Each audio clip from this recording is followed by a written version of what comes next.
திசை மாறாது பரவுமம் தாய்மொழியாம் தமிழ் மொழிக்கு முதல் வணக்கம். நடுவர் அவர்களே, எந்தரப்பு வாதியினரே, எதிர்த்தரப்பு வாதியினரே மற்றும் அவையோரே, அனைவருக்கும் எனது இந்நேர இனிய வந்தனங்கள். நமது வாதத்தின் தலைப்பு, பிள்ளைகளினுடைய எதிர்காலத்தை தீர்மானிப்பது பிள்ளைகளா அல்லது பெற்றோர்களா? பிள்ளைகளின் எதிர்காலத்தை தீர்மானிப்பது பிள்ளைகளே. ஏனெனில் சிறு பராயத்தில் இருந்து பல்வேறு கனவுகளை தன்னுடைய சுமந்து வருபவனாக பிள்ளை காணப்படுகின்றான். அவன் வளர்ந்து வரும் காலத்தில் அவனுக்கு பெற்றோர்களால் கிடைப்பது ஏமாற்றம். அவனது கல்வி வழிகாட்டியாகவும் எதிர்கால சிந்தனை குறிக்கோளாகவும் மற்றும் திருமண வாழ்க்கையிலும் தனது கனவுகளை சுமந்து வருபவனுக்கு பெற்றோர்களால் கிடைப்பது ஏமாற்றம்.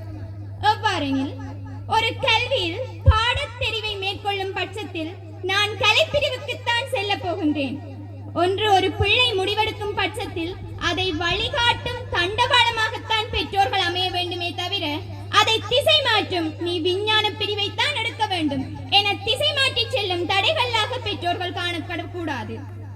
அதே போலத்தான் திருமண வாழ்க்கையிலும் சரி, ஒரு நல்ல மனம் நல்ல குணம் கொண்ட பெண்ணை அல்லது ஒரு வாழ்க்கை துணையை நான் தெரிவு செய்ய போகிறேன் என கூறும் பிள்ளைக்கு மதம், இனம், செல்வம், கல்வி, பட்டம், பதவி என பல்வேறு காரணங்களை காட்டி நல்ல மனம் குணம் உள்ளவர்களையும் வருத்து விடுகிறார்கள். அந்த இடத்தில் பிள்ளையின் எதிர்கால வாழ்க்கையை வழிகாட்டுபவர்களாக நிற்க வேண்டிய பெற்றோர்கள் திசை மாற்றுபவர்களாகவே நின்று காணப்படுகின்றார்கள். எதிர்த்தரப்புவாதி கூறியிருந்தார், விதையை விதைப்பது பெற்றோர்கள். விதையை விதைப்பது பெற்றோர்கள் தான். ஆனால் அந்த விதையை விதைத்து அடிக்கடி அந்த விதையை கிளறி பார்த்தால் அந்த விதை வளருமா? அந்த விதை அடிக்கடி கிளறி பார்த்தால் அந்த விதை வளரவே வளராது. அதை தனது சுயமான செயற்பாட்டுக்கு சுதந்திரமாக விட்டு செல்லும் பட்சத்தில் அது தனக்குரிய கனிப்பொருட்களை பெற்றுக்கொண்டு தானாக வளருமே தவிர அடிக்கடி அதை கட்டுப்படுத்தி அதை கிளறி பார்க்கும் பட்சத்தில் அந்த விதை வளராது. உதாரணமாக, ஒரு பட்டம் பறக்க வேண்டும் என்றால் அதை வழிகாட்டுவதற்கு நூல் அவசியம்.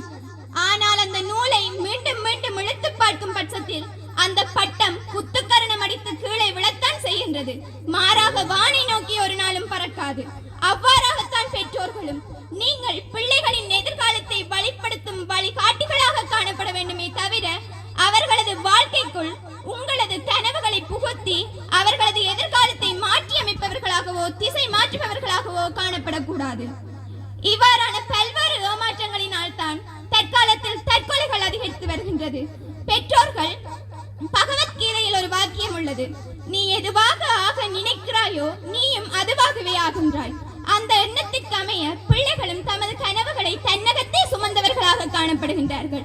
ஒரு பிள்ளை நல்லதை செய்யும் போது அது நல்லது, தீயதை செய்யும் போது அது தீயது என வழிகாட்டுவதற்கே பெற்றோர்கள் இவ்விடத்தில் அவனுக்கு உதவுவர்களாக காணப்பட வேண்டுமே தவிர அவனது எதிர்கால வாழ்க்கையை சிதைப்பவர்களாகவோ அல்லது அவனது தீர்மானத்தை குலைப்பவர்களாகவோ காணப்படக்கூடாது.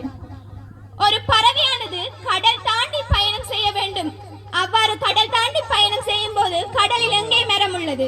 அது இளைப்பாறுவதற்கு வழிகள் உள்ளதா? இல்லை. ஆனால் அது தனது சிறகுகள் வலித்தாலும் கடலை தாண்டி சென்று தனது இலட்சியத்தை அடையும். அதே போலத்தான் இங்கு ஒரு பிள்ளை நல்லவனாக வேண்டுமானாலும் தீயவனாக வேண்டுமானாலும் அவனது எதிர்காலத்தை தீர்மானிக்க வேண்டியது அவனே. மாறாக பெற்றோர்கள் வழிகாட்டியாக திகழாமே தவிர அவனது எதிர்காலத்தை சிறை பிடிக்கும் சிறைவாதிகளாக திகழக்கூடாது. ஆகவே பிள்ளைகளின் எதிர்காலத்தை தீர்மானிப்பது பிள்ளைகளே என ஆணித்தனமாக அடித்து கூறி இந்த விவாதத்தை நிறைவு செய்கின்றேன். நன்றி. சவால் பெற்றோர்களே, உங்கள் செவிகளுக்காக